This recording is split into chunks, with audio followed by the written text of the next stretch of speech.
So this video is for you, our buyer, just touching on the timeline on the home purchase from the beginning to the end, what you can expect. There will be subsequent videos here in the library that will expand on each subject. The information will always be here so you can reference back at any point in time, whether it's to this timeline video or to the videos that will break out each individual subject. The way we start the process is with a phone consultation or an in-person consultation, FaceTime, whatever works for you, where you tell me a little bit about yourself, what your wants and your needs are in your future home, and then we get started with this process. After that phone consultation or that consultation is wrapped up, I will send you a few forms to sign off on: the real estate agency election and disclosure form, the buyer's advisory, as well as buyer broker employment agreement. Once all that's taken care of, you will speak with our lender and they will start the mortgage application process. This is important as this establishes our budget, the type of loan you'll be working with, the amount of reserves that will be needed to complete our transaction, and the most important piece of that puzzle, providing us with the pre-qualification letter that allows you to write an offer on any property that fits your needs. So once all that's taken care of, you will start receiving emails from me with listings that meet your search criteria. When you see something that you like, reach out to me by phone, email, text with the address or a screenshot of the property information, and I'll work to get an appointment for us to view that as soon as possible. If the property looks good, then we'll go ahead and write an offer to the seller, and hopefully we'll hear that your offer has been accepted. Once your offer is accepted, that means that we are under contract, and the first term of the contract is that you make the earnest deposit with the title company within 24 hours. Once that's done, the following day from contract acceptance is where we start the counting of time for your inspection period. You have 10 days to complete any and all inspections. What that means is a physical inspection of the property, the environment, the community. You'll also be taking a look at the seller's property disclosure.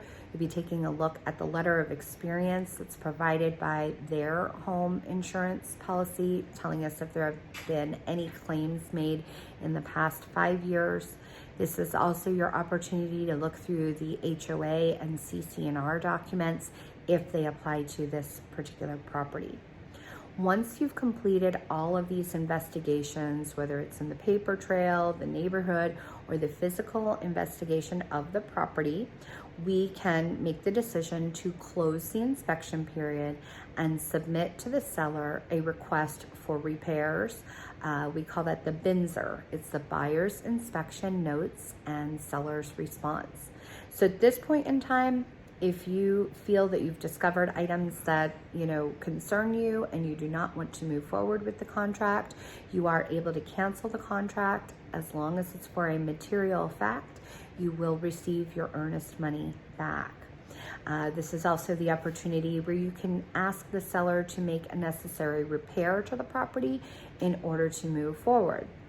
The seller will have 5 days to respond to your request, and they can give you a couple of different options. They can say, no, we're not going to make any repairs, or they could say, we'll give you a credit in lieu of the repairs. They might say, yes, we'll make all of the repairs. It could be any number of things. Once they respond, you have the opportunity to take 5 days to respond. You're not locked into their answer. If you choose to cancel the contract and not move forward, once again, you can do so retaining your earnest deposit, or you can move forward with, the options they've provided you with. This is something we'll work on together. Once we have cleared all of the inspections and the repairs have been negotiated, the next thing that will happen is that the lender will order the appraisal, and we'll have that process going. So while we're waiting for our appraisal to get back, you will have a little bit of homework to do. One, if you haven't already talked with your insurance agent or one of the agents that I can provide you contact information for, to get your homeowner's insurance put together for the lender, getting your quotes, locking in the contract. That's very important. Also be required to look over some different home warranty policies, decide on which company you'd like to move forward with, as well as the policy that you'd like to move forward with.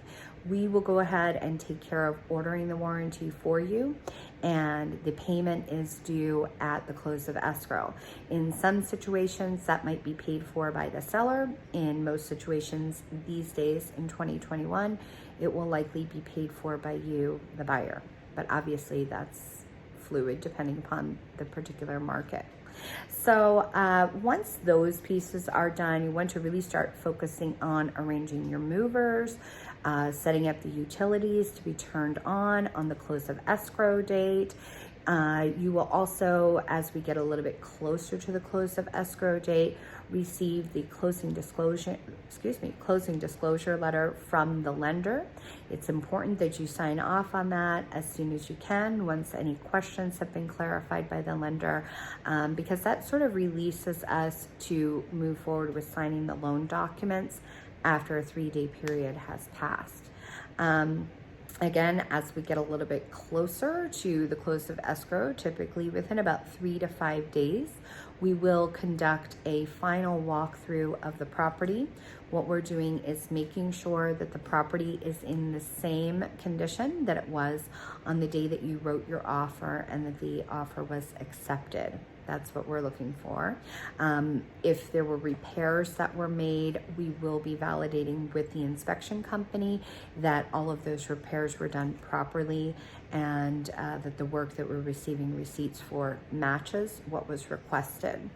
So as we approach the close of escrow date, what we typically like to do is have your loan documents taken care of a few days prior to closing.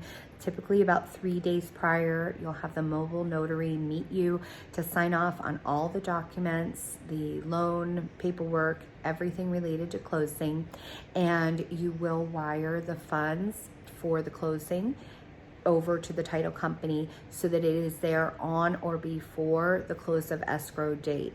It's always better to have everything done at the very latest the night before. That way, on the morning of closing, the title company is just simply pulling up your file, submitting the paperwork over to the lender so that they can audit and make sure everything is in proper order. Once they've completed their audit, they will release the funds to be dispersed to all the appropriate parties. And once all of those steps have taken place, the deed will go out to the Maricopa County Recorder's Office to be recorded. A lot of people get confused about the process, thinking that the loan documents are done, the money is dispersed, now the keys should be yours. We cannot hand over the keys until that is recorded with the county, and unfortunately we do not have any control over how long that might take. So once the title is recorded, I will meet you at the property and hand off the keys to you, and you're officially a homeowner at that point. So again, please reference back to other videos. If you have questions or concerns about this overview of the process, you can reach out to me anytime.